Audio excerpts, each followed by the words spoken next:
Yeah, you're welcome to Fiktube with your moderator Modecha Ramadan. We would like to welcome you on this session.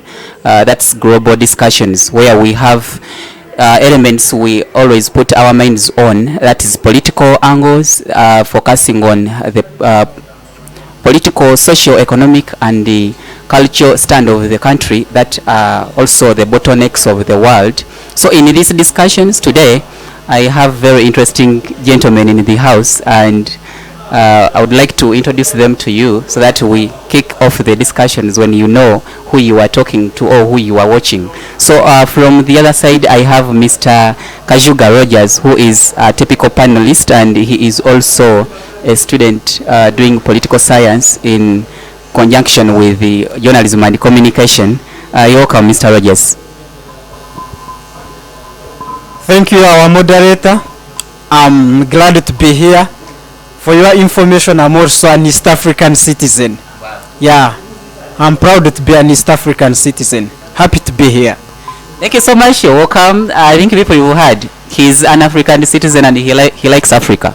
Yeah, so from there, I also have another gentleman. He's a very nice teacher, Mr. Mosingozi Abias. He's doing history in Makerere University, but at first he was a journalist, then he crossed over because he liked teaching so much, and I know he's going to tell us why. You're welcome, Mr. Abias.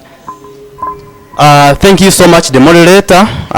Actually, to add on that, I'm a Pan-Africanist, being inspired by the nationalism spirit of Lumumba and a proud Lumumbis. I'm glad to be here and welcome the viewers. Thank you so much.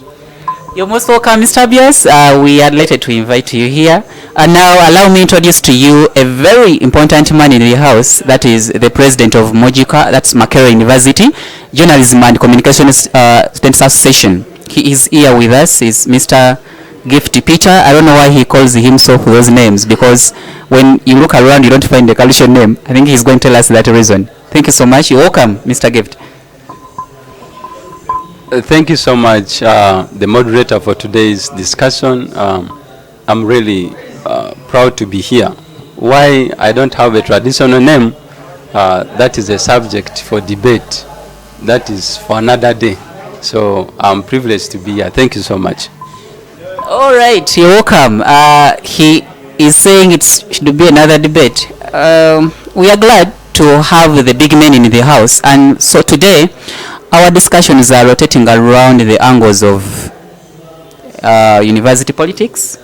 You people have heard in the recent years that Makerere University politics has driven from realization of democracy to having an element called excitement. So these ones, many students are calling it political excitement. So we are drawing around those angles. So what are these impacts have we realized in the element of having political excitement in the very recent elections we've had in the university? And that when these people are brought in office, which yield are they bringing on board? Are they student concern, or they are drawing on failing to move ahead? So we want to know, because right now the university is also still in the race of elections. Very soon we're going to have another and so we want to know if we are still moving in the same light of politics, or the university is having a change in terms of having the strongest guild leadership brought on board. So I want to begin with Mr. Kajuga Rogers to talk about this issue. Thank you so much. Yes, thank you so much, our moderator. Talking about university politics, I have always had a problem with our politics we play in university. In any case, we shouldn't be calling them politics. I think the reason why we need leaders at university is to champion student welfare, but not to engage in partisan politics. And once we engage in partisan politics, this means we are coming up with what we call political sensationalism. People are just going to get emotional simply because someone subscribed to this party, to the other party, and at the end, we forget the real goal, that we should be champions, or we should be championing students' welfare. Now, the problem I have with this model of guild elections and everything that happens within university, it's not in the interest of the students.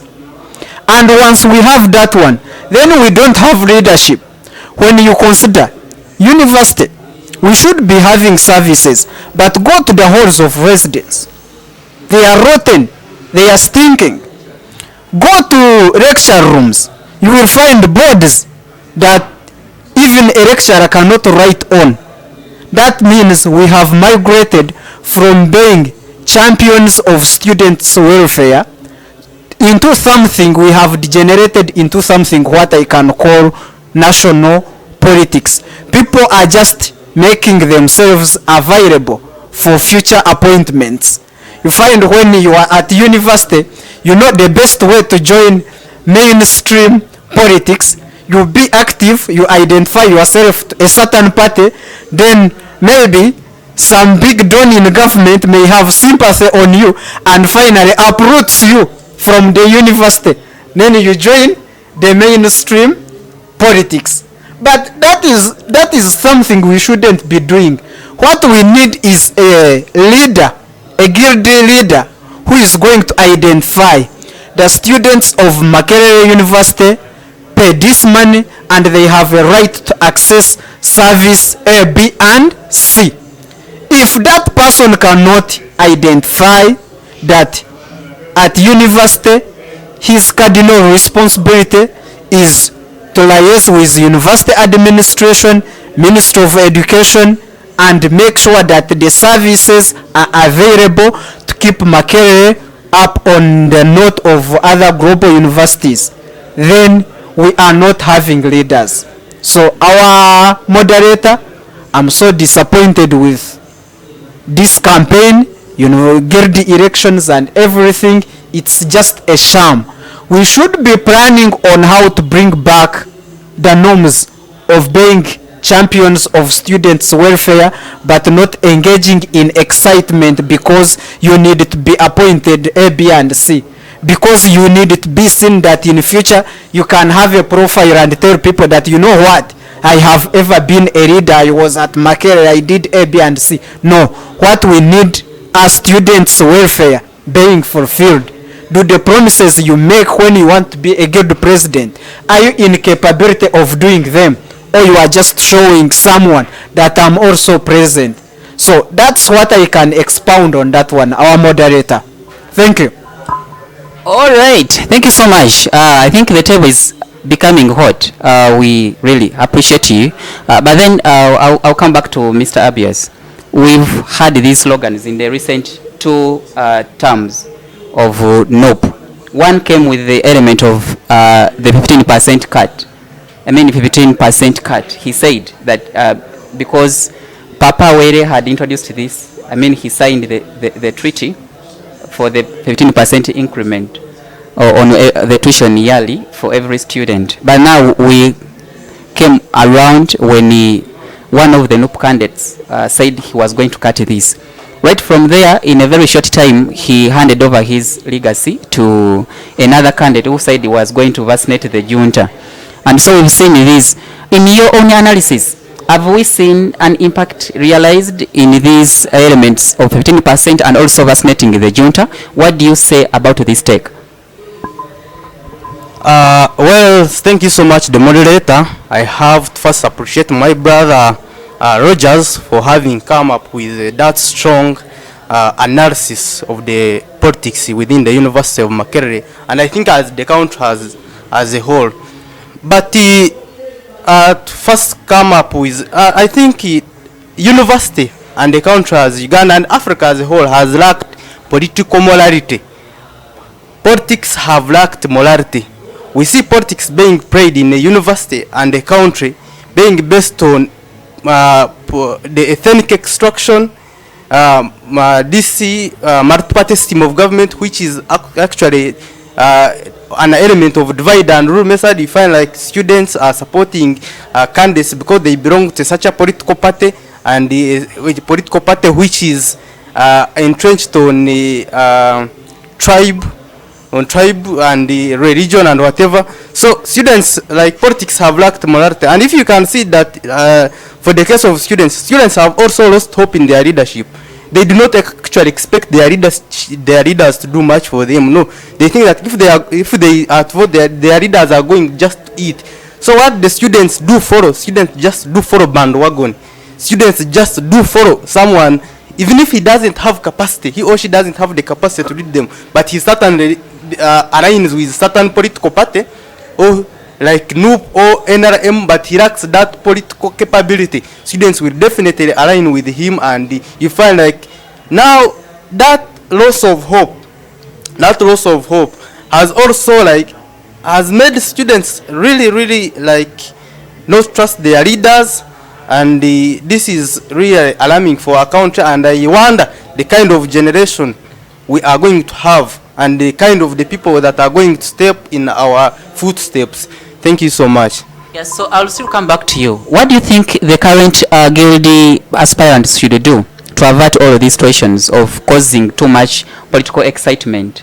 Because we see as if the solutions drawn around these angles are going to save the university from having, I would say, I don't want to be offended, but I would say leaders that are not intentional, but they come on board with excitement. So this coming guild council, what should they look at in realizing the strongest kind of brand brought on the table?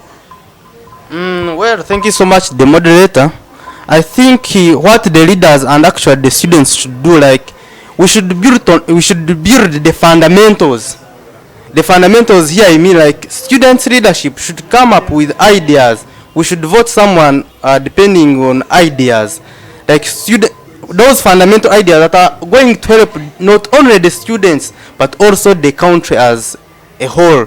Like students, if it is in the issue of education, let the education tuition be reduced so that the university be accessed by every. But the university now, the education is very much expensive. Someone might be having that knowledge, that capability to come and study, but you find because of the tuition, the high fees, he can't afford the university. Students should address the problems of the, like you find now we study for 3 months and we still pay the same tuition, and the students in their campaigns we see no one addressing that challenge. The internet issues, we are in the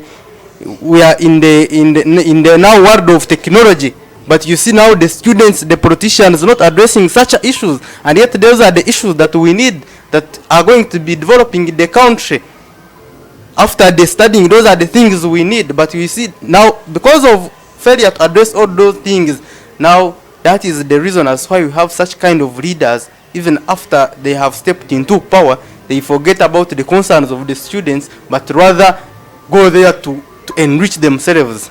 Thank you. Yeah, thank you so much. We really appreciate your submission. And he's rotating around the corner of us having practical leadership. I remember one of the aspirants said that for him, he's not after removing Nawangwe. I remember I saw him saying he wants to remove the elements of Nawangweism and also Katahaism. So he's saying he draws on elements of practical. But I want to pose this question to our president. You've been in leadership, you've had and seen these elements of the failed kind of leadership that's not pro-student, that when they go, they try to front their own desires, as Mr. Kajuga said it. So what do we say about this kind of situation, and also that we have multi-party politics? So what do you have a take on the multi-party politics? Should we have a student leadership or a party leadership in the university? All right, thank you once again. I think I would start my argument with this. The university politics, most people have actually made this term that Makerere University is a summarized Uganda. So you can find everything about Uganda right here in Makerere University. So what you see in the politics, how the politics are conducted in Makerere University, that is a clear reflection of what Ugandan politics are. The level of hopelessness, which my brother here has said, the level of disgust students are having for politics is the same case with the Ugandans. Ugandans out there are hopeless that even elections alone cannot bring for them the change they want. This is what is happening in Makerere University. Students feel they are betrayed. Students feel, they actually feel they are left out when issues to do with decision making are concerned. You see, I will date back to some of the previous leaders who have been right here at the Hill. The world can have if development is concerned. What is the issue that they are not delivering? You see, what is the issue? That's what we need to ask. You have the best ideas, but then once you are elected, you cease to appear. So the recent leadership, actually the current leadership, came with a very beautiful slogan, vaccinating the junta. And I think that's what drove people to vote for her. People went there knowing this is the person who is going to rescue them from this arbitrary administration policies put in place. But then what happened? The same students are coming on board to complain that they are being betrayed, they are being left. So I think that speaks to the level of leadership we have, both at the university and the country at large. You know, with my experience in leadership, I believe we shouldn't just vote because someone has, campaigned for these promises. My brother said here, we should elect people with ideas. Trust me, that is what we've been doing. We elect people with ideas. People, I don't know, on the way, that's how politics are. Not even in Uganda, not only in Makerere, but the world at large. When you have to go there, you need to make sure you have ideas. Leave alone some instances whereby voters have to be bought. That is something we need to tackle as a country. So what I can advise how we can deal away with that is that first of all we need to sanitize our politics. How can we sanitize the politics? Because right now people coming for leadership, they come with one agenda most times, fighting the Vice Chancellor Nawangwe. That is their issue. You can't come and fight the Vice Chancellor and claim you can succeed. There are certain matters that need clear diplomacy and understanding, because not everything is going to be fought by striking, demonstrations, disgust. There are some matters which need a clear dialogue and some diplomatic approach. I can say this, we've had terrible strikes happening at Makerere University. That is because of some arbitrary policies that were put in place. For instance, the tuition increment, the 15%. Now, once you have those things, it is evident that strikes alone cannot drive away them. Strikes alone cannot drive away them. What can drive away them is some mutual understanding, because this is a matter that is beyond even the university level. It is a country level. We all witnessed that.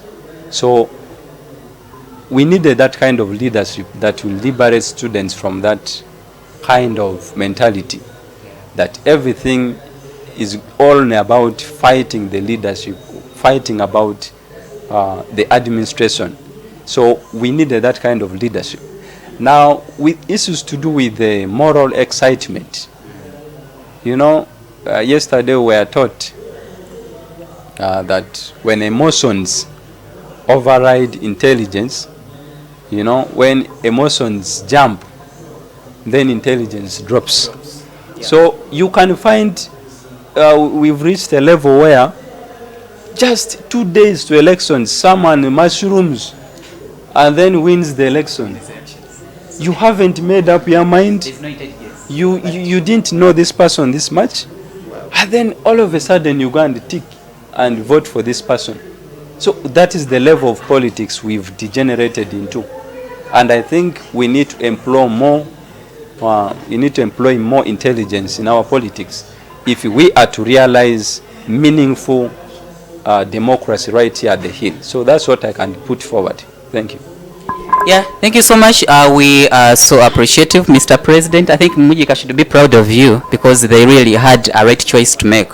We are going to invite those people here. Yeah, this time students said no.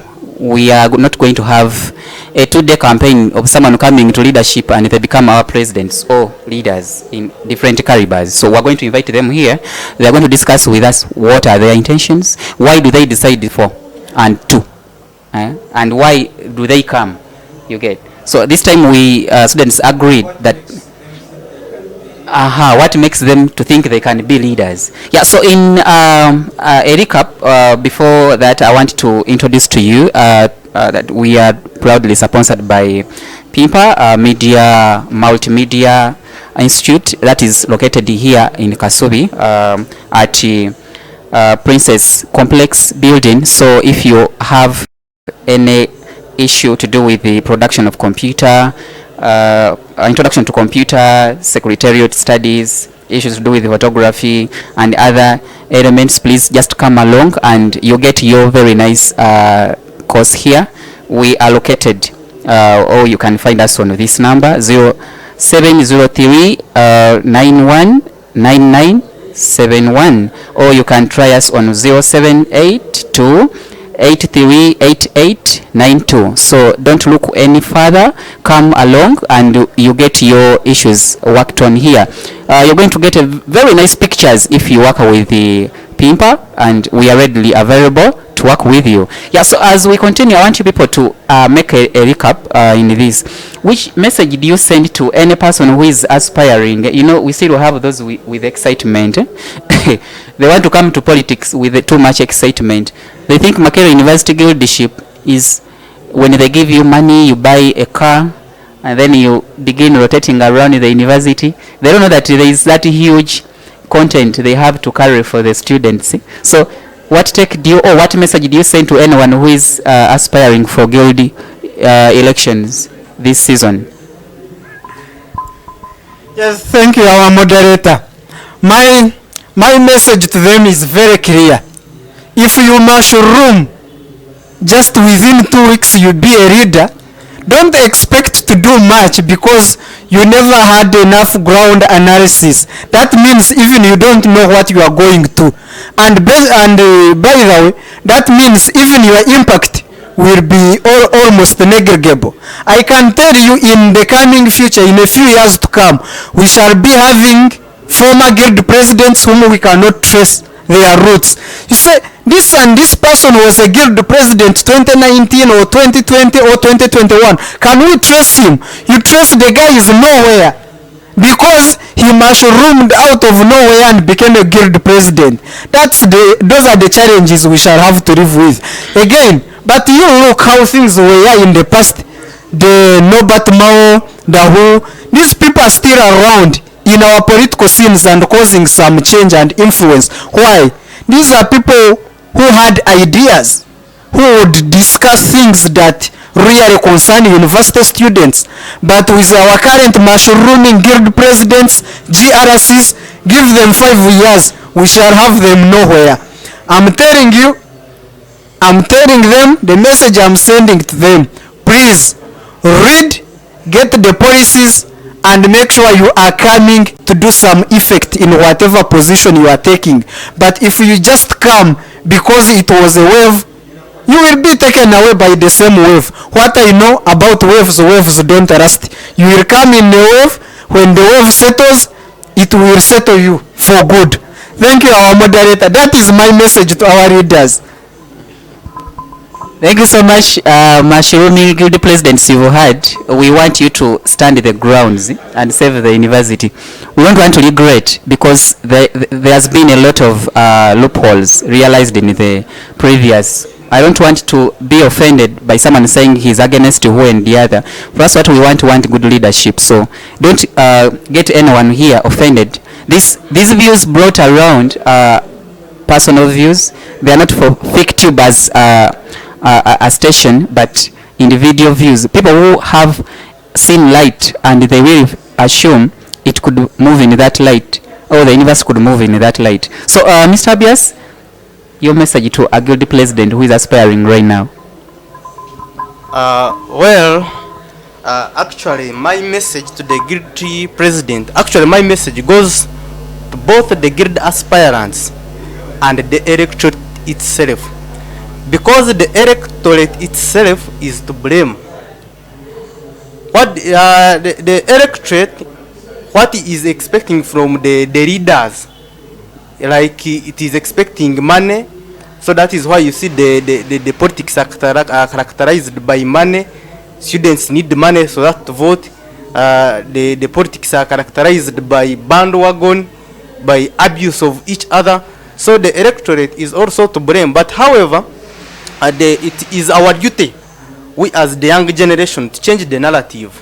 If we can sit down and define the problems that are affecting us, regardless of the influence from the government, regardless of the influence from the foreign powers, regardless of the influence from those ones who want to satisfy themselves, I think we can change and create a better Makerere, meaning a better Uganda. Thank you so much. Yeah, thank you so much, Mr. Abias. We are so glad for your submission. He's minding much about the better Uganda, and as the president said, that what's taking place in Makerere University in terms of politics, it's a definition of what Uganda is according with. I mean, we've seen a lot of students from Makerere University taking big positions in parliament, taking big positions in different localities, and also president legacies. So we really have to be serious in the way we shape our politics, because that will be the true definition of Uganda tomorrow. If we have leaders that are really a definition of corruption, a definition of impingement, a definition of making students suffer because they're in leadership and they have their ambitions, it was going to be very bad, because you're creating a very bad definition of what is going to be the politics of Uganda tomorrow concerning our sector Uganda in relation to the budget that was made, that is going to be read very soon. Yeah, so Mr. President, what is that message to any leader who is aspiring for any post, any position in Makerere University? Thank you so much once again. I think my message is only one. This one goes to those who are aspiring for positions. I can say we should read from the words Barack Obama told us, the former US president. He said, if you are going to be a leader, you must be thinking of what to do, not what to be. Because I see most people in our university here, what they are doing is basically thinking what to be. Being the guilty president is all I want. Being GRC is all I want. That kind of politics, you might get there and then have nothing to do, have nothing to deliver. So we should be thinking what to do, not what to be. So that's how we are going to reclaim the sanity in our university. Thank you very much. Yeah, we are so glad, Mr. President. I will say it once again that Mujika made a right choice, because if we have such leaders on board, then we see the future better Uganda. So he's telling us, I don't want to replicate, but I wanted to just emphasize on that issue. What to be, not what to do. Is it what you're saying? We should be what to do. What I was saying is that we should think of what to do, not what to be. Thank you so much. Yeah. So you've heard it, and leaders who are coming in, not only in Makerere University, but we've had a lot of insurgencies from different universities. Excitement. It has not only been in Makerere University. We have had it from Chambogo, we have had it from Mbarara, we have had it from Gulu. So they are telling you, be a leader who is pro-student, and you be a leader focusing on the big goal that's coming ahead of you, because tomorrow they're going to identify you into an office and you fail because your target was to sell yourself and not serving. So let's be service leaders, and we look onto what are the bottlenecks faced in the localities we are living in. Yeah, so we're going to have a short break, and from there I'm going to introduce you to another session yet. That's the focus on the economy of Uganda, and we are going to evaluate what has this year budget impacted and what will happen later on. So as we wind up, don't forget the LIMPAP, the Academic Multimedia Institute that is located here in Kisubi. Please don't forget to look out to them. If you have a child, you're a student, you want to learn graphics, you're a student, you want to learn photography, you want to learn computer, please come in, and they are going to offer you services at a very affordable price. So let's come back, and when we come back, we shall kick off from there. Thank you so much. I remain your moderator, Modecha. Yeah, welcome back from that short commercial break. This is Global Discussion, Global Platform. We meet with you every Saturday 9 a.m.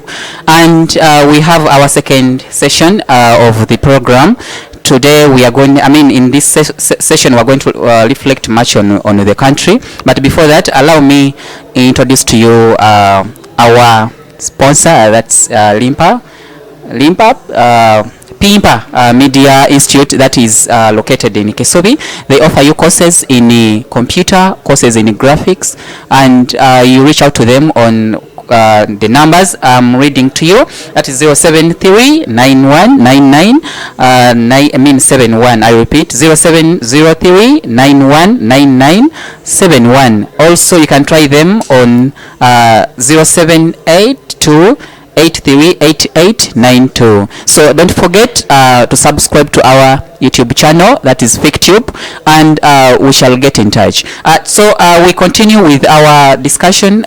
So after the other side, I don't want to repeat there, we come back again to look at the fate of Uganda. We have also realized that the country is in a typical dilemma. Some people call it economic crisis, and we've seen this causing a lot of suffering. Ugandans are not at par. Some people are complaining we are broke. Others are saying we are broke. I don't know who is the right person, but we are seeing the economy is in shambles. Recently, in the State of the Nation discussion or address the President had with us, he said that there are key sectors that are going to push Uganda out of this dilemma. So our question rotates around that angle, and so we are saying, will the key sectors save Uganda from the economic crisis? And before that, I want to pass to you this, what has happened in the country. In the recent communications, we have heard that Uganda is going to have or to pass a budget of 48.1 trillion, and we've also realized that the funding is going to come through the tax collections, borrowing, and grants Uganda is receiving. But when you look at that angle, URA as a body is saying it collected in this year or financial year 15.6 trillion in the allocation they had expected, which was 16.6. So we have seen that it has worked, because to reach that stage it really had to call commitment. But then our discussion around that angle, out of the 48.1, we so far have 15.6 trillion. And we are seeing that the biggest percentage of money Uganda is going to impart in the budget allocation 2020 to 2023 is going to be donations and borrowings from abroad. So we see, because the state is also in economic crisis, we want to see or reflect on those angles. Is this saving the country, or is it pulling us out of the crisis, or we are still dancing to the tunes of the white men, I will say. So I'm going to begin with the President to evaluate this issue. So, Mr. President, do we see these key sectors? I will mention them. Agriculture, per what the allocation is saying. Agriculture, we have health, education, trade and industry, we have social development, works and energy, we have mineral development, And those are the key sectors they are saying Uganda is going to invest in its money to have them save the country out of the economic crisis. So we have had a lot of challenges. The IGG mentioning issues to do with corruption. So when we see this budget allocation and the lot of money Uganda is going to borrow from other countries, do we see a savior into these allocations? Thank you so much, Mr. President. Okay, thank you very much, the moderator. And the question is direct. Are these sectors going to save the country from the current shambles? I think yes. Absolutely yes. They are going to save the country. Now, this is the question that we need to ask. If we are saying these are the sectors that will liberate us from poverty or from the current state we are in, how much are we allocating from the budget to these sectors? You see, the country has always prioritized security. I'm not saying it is something bad. We need security to do businesses. We need security to run the country. We need security for us to do our daily businesses. So, but it shouldn't be the main case over time. At this point, we're in a state of crisis. We are saying if agriculture is the backbone of the country, as we assume, can we budget it, in a good way? Because over the years, agriculture's budget has been so down. But we believe we are the same people who say agriculture is the backbone of the country. I think that is kind of paradoxical. Yeah. So we need to increase the budgeting for the sectors we have. Agriculture, you see, the problem with agriculture is that most of the things are subsistence. People just grow their crops for consumption. And when you do that, you can't develop. You really can't develop unless you increase the cash crop growing. So, Mr. President, yes, are you saying that Uganda should just focus on agriculture? Because in the recent communications or address President had on Tuesday, he said he's looking at 4 main sectors, yes, where he's saying Uganda should invest much in ICT. He's also looking at agriculture, fine, but the other elements he's bringing in. So, as if we see there is a way Uganda has to shape her economy to match with the competitive world today. Because Kenya recently has been disturbing a lot our exports. So, what are the other solutions? Besides, if this money is allocated, is it not going to be taken into people's stomachs as it has been? Because I don't see, anything changing. There are no strategies that have put to curb these corrupt people. So what should be that key element Uganda should take on?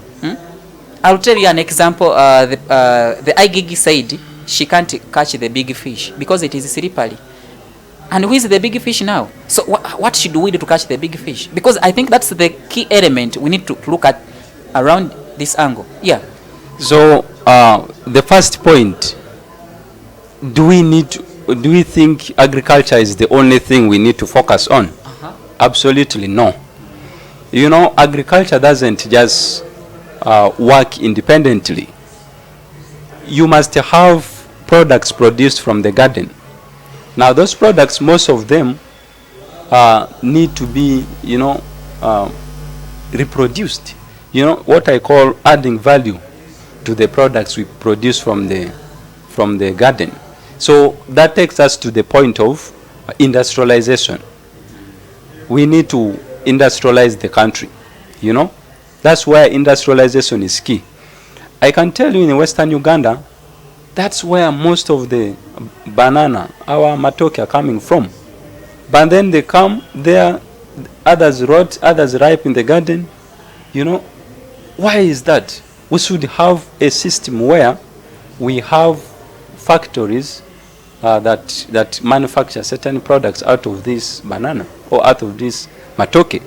That's what we are lacking. You know, farmers export their matoke from Western Uganda up this side, and it is too costly. Others, you know, ripe on the way, they incur so many losses. So why should we have that trajectory? Now, we are also saying, with agriculture, we increase the funding, yeah? But then over time, we all know that agriculture has suffered. You can look at the coffee plantation. So the farmers are crying, they are crying for, you know, that government is sabotaging their efforts. You bring someone who is not even aware of how coffee is planted, how coffee is manufactured, and you want to award a full contract for that person to have monopoly over the coffee exportation or coffee production in Uganda. So once you have that kind of behavior in the agricultural sector, then it is a detriment to the development of agriculture. So we need to have farmers have that kind of mileage in the field. They should see that they belong. They should see that there is hope. They can produce, add value to their coffee, and then export. That's what we need to focus on. And then you look at government coming up with certain lofty projects like the M-Yoga, like the Operation Wealth Creation, which often see their death before the sun rises. So why is that? We have so many people who are benefiting from this, actually few people benefiting from these projects. So why should we have a country run by mafias? We need to have a country with sincere leaders who have people at heart. Once we do that, agriculture will succeed. You know, agriculture will succeed. So that's what we need to focus on. We need to focus on agriculture vis-a-vis other sectors like industrialization and then infrastructure. So all this go hand in hand. But this should reflect on the budget allocation. That is it. Thank you so much. Teacher Abias, you've seen this. He's saying that we should focus past agricultural sector. But for your take, what do you think Uganda should do to have this budget do its goal? Or we still going to have the same incidents happening like it has been? So what should be done at least to make it really pains when you see the drama, when you see comedy being characterized by the policies formulated by the government as in far as the implementation is concerned. We have seen corruption actually being characterized by every policy that is brought on board by the government, and you see there is that sense like there is that big fish, as the IGG stated, which cannot be talked about, even which I think the president fears. Those are the mafias we have always talked about, that are characterized by corruption, that influence the government to and you find like everything in the country really someone can't trust. And when it comes to these sectors that the president talked about as far as in the development of the country is concerned, yes, I appreciate the paperwork, I appreciate the speech. The speech is good, but let us come to the reality.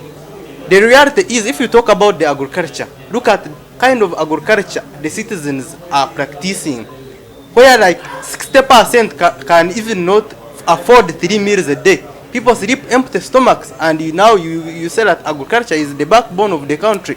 Why can't the government first actually concentrate on feeding its citizens before even thinking of them? Because that is hijacking of the issues. Let us look at the policies, other things which have been brought on board, like M-Yoga, parish development model. People do not expect much from them because such things have been happened, and we have seen nothing good in them. Money comes and money is embezzled.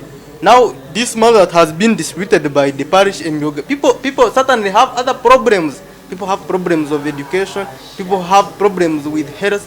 So people don't expect that someone who is sick, someone who has not taken a child at school will use this money for a myoga to go in the no, he will certainly use the money to take the child to school. He will use the money to go and treat him, because everything is ruined. Then let us come to the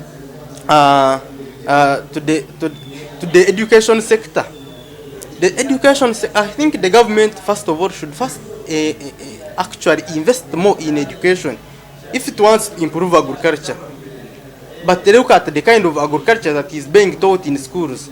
Agriculture, I think, should begin from primary level, from secondary level, even up to university. Someone should, if it is really the backbone of the country. But the subject is optional.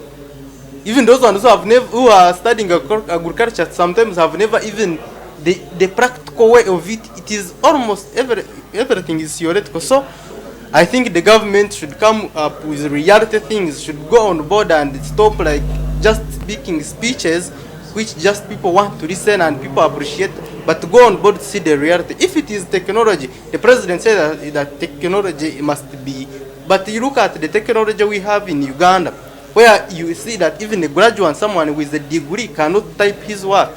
Someone with a degree cannot do anything, do online business. He needs first go and be trained by someone who even never went to the school to be taught how to use internet and whatever. Look at the kind of the social, even the government itself regulates social media. You find like something like Facebook, like Twitter, WhatsApp, the government has put their restrictions, and those are the social platforms that people should be using to market their things.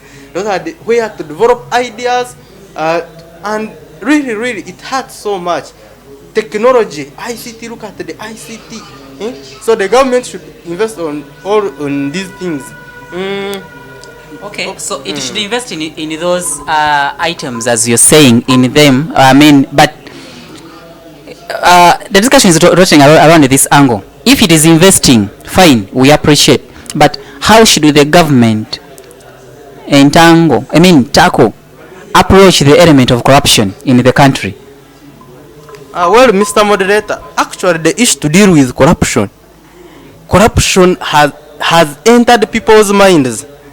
Corruption now is a cancer within people. Someone actually at the age of 5 knows that to achieve certain thing you must first take a bribe or you must be corrupt, because first of all children have seen their fathers gain wealth, gain a lot of things through corruption and whatever. So corruption has deeply entered into people's minds, and before we free our minds, before the government officials like come on board, before the activists, before the government acts upon those people who are corrupt, I think we shall not achieve what we want. Actually, corruption, you see, like even if you can take the reality of the corruption, if you want to, before even you talk to someone, let's say that you want certain thing, you have already prepared the bribe in the pocket. Someone has not prepared the bribe, but because the corruption has entered into our mind, for you have already prepared a bribe on the side, because you know that to achieve certain thing, you must give someone, you can phrase that kit dog, you must give that kit dog to a person in a certain office for you to get what you want. I think we need to deal with that cancer. The government has actively act upon those who are corrupt. The IGG should be independent, but you see the IGG is also intimidated and whatever. Those people who come to speak on corruption in the parliament, you see the president even criticizing them that don't talk about my decorated ministers. An MP is trying to bring someone on board who has embezzled some, but you see the president coming saying like, don't attack my decorated ministers. So you see that really kind of drama, that really kind of comedy will not save this country from that cancer. Thank you so much. Thank you so much, teacher. He's a teacher and he really minds about the life of the people. That's why he's saying at least the government should reflect or focus much on elements of fighting corruption. That's when we shall have a practical budget put across to save the country. We have a lot of debts, and in addressing these debts we need to style up. The president recently said that he cannot catch the corrupt people, though he sees them in any angle. So it means he sits in a window and looks at them, but he can't catch them. Why? because he has not collected the evidence. So, Mr. Rogers, I'm sorry to call you Mr. because in the language you don't entertain that, but allow me. Okay, Mr. Kajuga. Let me address you like that then. So, what is that statement mean to you? If someone says, I'm seeing corrupt people, but I can't catch them because I haven't collected enough evidence. And then someone else says, you see, the big fish is so slippery, we can't catch it. So the big fish here, we mean the big officials who are in government, and they are embezzling the funds. They are so corrupt, but the IGG cannot catch them. The president is also unable. So what is the paradox here? The other one sees the big fish, and the big fish is slippery. Does she have evidence? We put that on table. But the other one says, you see, I can't catch the corrupt because I have not yet collected the evidence. When you combine these two, what do you conclude? I mean, build in your mind. Like he said that they are playing around our minds, or they are playing on our minds. So to you, how do you see this issue? Yes, thank you, our moderator. You know, when you are living in a country like Uganda, there are so many things you have to learn. And some of these things you don't need to attend many lectures in the Ivory Tower, at Cobams, at College of Humanities and Social Sciences, to learn that this country is actually in the hands, or it was occupied, what my friend would call occupational Nakba. This country was captured. Now, let me come to the point. The point is, who is in charge of this government? Who is presiding over all this corruption we see around? Is the government, the incumbent government. The incumbent government is led by our glorious and good president, His Excellency YK Museveni. Now, Tubuhaburwa. Now, there are things you have to know about NRM. NRM, the fuel that keeps the yellow bus moving, is the fuel of corruption. If you take away corruption, perhaps that yellow bus wouldn't be on the road and wouldn't keep on occupying the country's home of residence, I mean Entebbe State House. So, when you have corruption as one of your fuel that powers you and enables you to keep on going, that means in some way you have to be an enabler. I'm not bringing allegations. I want to show you how the whole framework of corruption is maintained within NRM structures. Now, take this. I think it was last year, the IGG came up with a policy that they should be, these government officials, they should be declaring their wealth. They should be declaring their wealth because they are holding public offices and they should be accountable. If I'm a minister, I'm earning a salary of 5 million, then all of a sudden I buy a vehicle of 200, 300 million in a space of 2 years. You have to ask, where is this guy getting all this money from?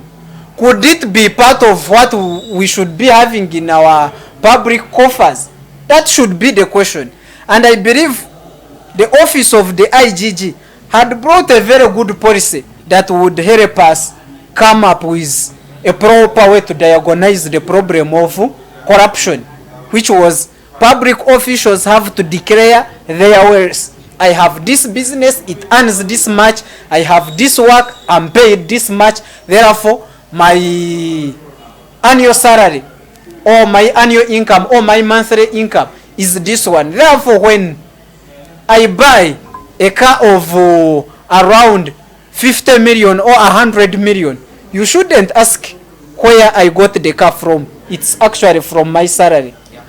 What people expect me to earn monthly, then there should be a question, where am I getting this money? But guess what? It was the president who came and downplayed the whole process. He downplayed the police and said, actually, I'm skeptical about these public officials declaring their wealth and their incomes. For what? That shows that he himself doesn't want these officials to be held accountable. That is the genesis of our corruption. That's where it starts from. Actually, for more information, the president said that, do you want those people now to take the wealth to other countries? So actually investing it here is so you see that kind of thinking within the So you have heard. He said actually when you run about these people and you ask them where they are getting the money from, they are going to take this money elsewhere and we shall lose. So you leave these my corrupt people, at least they invest here. But then, let me add this. The information, one of the key people said that the element why the government decided not to to expose the wealth of these officials, they were saying that it will put them at their life at stake. That when the officials' treasury is known, it will expose them to be robbed. So I think that's one of the intentions they brought on the table. And I don't know, but according to the officials, they say if the nation knows their treasury or their wealth, it's going to affect their well-being. Their families are going to be put at stake. Their lives will be put at stake because we have a lot of robbery, we have a lot of thugs in the country, and that's what they claimed. And also I've seen this in many other countries, that the treasuries of the officials, maybe it's kept something called secrecy. It's kept in secret because they have to cut off those effects. I think we take that as a key point. Yes, moderator. I appreciate that that is a defensive mechanism. And usually in banana republics like ours here and most African countries, they will guard it jealously and they tell you actually if we declare, it will be exposing us to so many risks, including robbery and what. But what you know, as long as you hold public money, you are in a public office, you have to know that your life is always at risk. So risk of accountability, by the way, by holding, that means we are taking much risk of losing public resources in safeguarding their welfare, that they shouldn't face the risks. So now the risks shift from one individual now to the whole country. So we have to measure which risk should we be taking. But according to what I see, we said let's risk the whole country to protect these few corrupt individuals.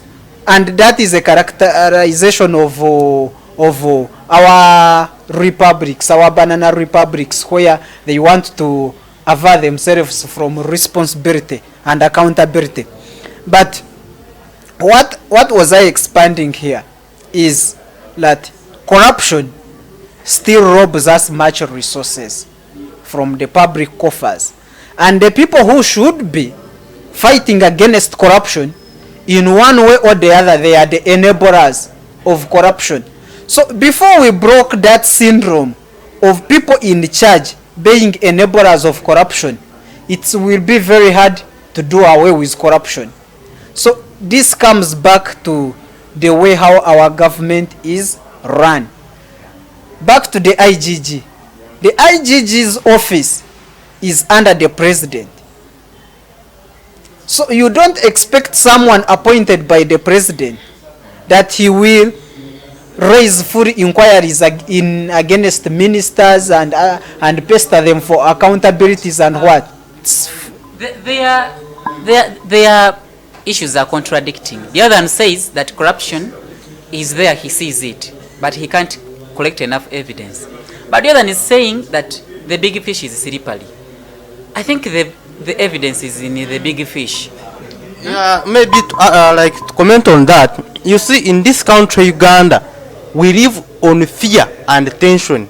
There is a lot of tension and fear that people, even the president himself, is in fear, is on tension because he knows what has kept him in power. Those ones who try to fight corruption, they know what has happened to them. And even if it is you that they assigned you that role to go and investigate those people, if you don't have someone following you as a security guard, you know, you see that kind of fear. People cannot clearly come out and so I think we should deal with that problem in order to maybe to change the narrative. Yes, moderator. Thank you for some good submissions, Abias Msime. We have to know what brings us to this situation. What brings this is the big fish we are talking about. They are the people holding public offices. They are people who should be leading investigations, but instead they are the people we should be investigating. So even the people who are corrupt, who rob this country of its resources, they are people who are within State House and who are neighbors, who check in the State House each and every time. It's that clique that stays with the president. I'm a minister, I'm an advisor. There are these big people in government, and it becomes hard to lodge an inquiry against them when even the big man himself is protecting them. So the whole question of the IGG coming up, the big fish are slippery, you can't trace the evidence. The president tells you, yes, I see them, but I can't get the evidence. Because himself has the evidence, he doesn't want that evidence to come out. When he comes and says, now I have enough evidence, he will go for them. That is by putting out of his notebook or his pocket, and he says, you know what, let me put out this evidence that so and so has been doing this. They have it. It's an organized syndicate of corrupt officials who have been running this country for so long. And it's because there are those corrupt guys that have kept him in power. Yeah, and they have a principle at the top who pretends over all the corruption you see around. Now when he puts you in a position and you are an IGG, you are told you go for those lower ranking servicemen and women at the grassroots level, in the local government, district level, in the hospitals, the teachers. By the way, a paradoxical turn came when Museveni downplayed the idea that the policy that public officials should declare their wealth. Now, the IGG said, I think you teachers should do what? By the way, even my teacher Msime Abias would have declared his items, because I don't think you are wealthy. For you, you would declare your items. I have a shirt, I have 2 hens at home, I have a technophone. So, you see, I guess the teacher is rich. you see, instead he said, now instead of targeting my people who are at the top, you go for those people. These are servicemen and women who don't have much. Now they are people you are targeting to declare their what? Their poverty. Yeah. Because the majority of the teachers are poor who can't afford even to take their children's schools where they teach. And you are saying they should declare what they have. Some of them have nothing. So, you see, it's a systematic syndicate of thieves and corrupt officials that have someone at the top who pretends against everything. So that means to fight corruption, it has to be a decision from the top. It has to be a top down, not a bottom up. That situation we have to understand that our corruption is embedded within our systems. As I say, that first, corruption is the fuel that powers that yellow vehicle to keep on moving on our Entebbe Express and Kampala roads. Then, as I conclude, there is one man, Mama Gandhi, said, we have enough resources to cover everyone's needs, but we don't have enough resources to cover people's greed.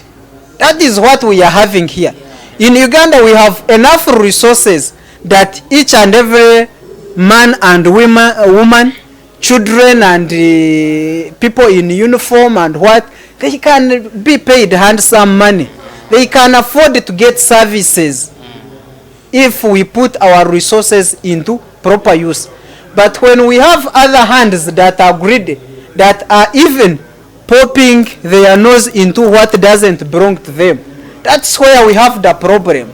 But otherwise, Uganda is an endowed country that can use its resources to benefit each and every head of its population. Thank you, our moderator. Yeah, thank you so much, Mr. Kajuga, the political analyst. He's a true definition of Makerere University political benches, and he's doing journalism. He's an international student. I mean, he does international relations. Yeah, we are yet to make a recap, but we've had these issues put across. It's not the ideas of Fiktube as a studio, but it's individual based ideas. These people who are minding about the legacy of the country, so don't claim the station to be fueling anything, but we bring issues down to the table of the people to decide on what to do. I really appreciate the legacy of our people. We are soon to come back with another session yet, because we didn't attempt any element to do with the parliament. They also have a lot to do with the issue of the budget, but I think it will be a discussion for another day. But in a one single minute, I want you to send a message to the parliament, because we've had a lot of situations happening here and there recently. Many Ugandans are saying that the element of buying and buying vehicles and also equipping mansions, high scrappers for the speakers, and also buying a lot of spending much money on the vehicles of the and welfare of the MPs, I think it's outdated.